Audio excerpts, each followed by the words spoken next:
நாங்கள்லாம் நேரடியாக போய் ஓட்டு கேட்டு அமைச்சர் படைகள் அந்த போன தேர்தல் மாதிரி நாங்கள்லாம் வந்து முக்கிய அமைச்சர்கள் முன்னணி அமைச்சர்கள்லாம் போய் அங்கே இறங்கி நின்று முகாமிட்டு ஓட்டு கேட்டால் அதுவே எங்களுக்கு அவமானம். நாம் தமிழருக்கு ஈக்குவலாக நம்ம போய் இவ்வளோ பேர் போயிட்டு எப்படி ஓட்டு கேட்கறது அப்படின்ற கௌரவத்தையும் இவங்க காப்பாற்றிக்கணும். ஆனால் தோத்துருவோம் அல்லது வந்து ஓட்டு அவங்க நிறைய வாங்கிடுவாங்கன்ற பயமும் இருக்குது. இது ரெண்டும் கலந்து எப்படி இதுக்கு ஒரு சொல்யூஷன், ஒரு டெக்னாலஜி எப்படி பயன்படுத்தலான்னு ஒரு டெக்னாலஜி. அதாவது ஓட்டு கேட்கறதுக்கெல்லாம் போங்கப்பா, நம்முடைய திமுகவில் இருக்கக்கூடிய முக்கியமான ஆட்கள் அந்த தொகுதியில் இருக்கக்கூடியவங்களாம் ஓட்டு கேட்க கும்பல் கும்பலாக போங்க அல்லது தனித்தனியாக போங்க. ஆனால் வேட்டி கட்டிட்டு போவாதீங்க, கருப்பு சிவப்பு வேட்டி கட்டிட்டு போவாதீங்க, பேண்ட் போட்டுக்கிட்டு மப்டியில் போங்க. அப்போதான் வந்து திமுக காரங்க கும்பல் கும்பலாக போய் ஓட்டு கேட்குறாங்க, நாம் தமிழருக்கு பயந்துக்கிட்டு வெளியே எதுவும் தெரியாது அப்படின்னு சொல்லி வேட்டி கட்டி கொண்டிருந்த திமுக காரர்களை பேண்ட் போட வைத்திருக்கிறது நாம் தமிழர். வழக்கமாக வந்து ஈவேரா தந்தை பெரியார் தான் வந்து பேண்ட் போட்டு விட்டாருன்னா இவங்க சொல்லிட்டு இருப்பாங்க.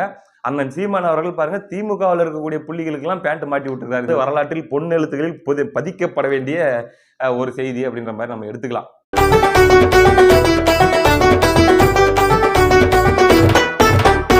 ஆதி குடிடா உலகில் நாங்க, எங்களை எப்பவும் அழிக்க முடியாது நீங்க. சின்னத்தை பறிச்சா தோழா என்ன, நல்ல எண்ணத்தை விதைக்கும் சீமான் அண்ணன். வந்தாரே தனியா ஒருவர் அன்னைக்கு, பாருங்கய்யா நாம் தமிழர் படைய இன்னைக்கு. பல வழியை தாங்கி தமிழன் என்று நாங்க சொல்லுவோம், உறுதியாக ஒரு நாள் நாங்க வெல்லுவோம். எங்க சீமான் அண்ணன் பேச்சுக்குத்தான் அரங்கமே அதிரும், ஒரு சதுர தேங்க போல தாண்டா எதிரிய சதுரம். வெற்றி சின்னம் வெற்றி சின்னம் நாம் தமிழர் மைக்கு சின்னம். வெற்றி சின்னம் வெற்றி சின்னம் நாம் தமிழர் மைக்கு சின்னம். நாம் தமிழர்னா எல்லாருக்கும் தெரியும், சீமான் அண்ணன் பேச்ச கேட்டா சங்கிக்கெல்லாம் எரியும். நாம் தமிழர்னா எல்லாருக்கும் தெரியும், மைக்கு சின்னம் ஜெயிச்சா நம்ம ஆட்சி புரியும்.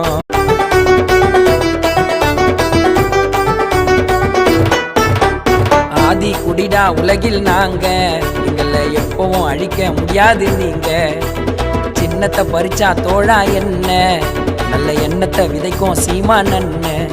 வந்தாரே தனியா ஒருவர் அன்னைக்கு, பாருங்கய்யா நாம் தமிழர் படைய இன்னைக்கு.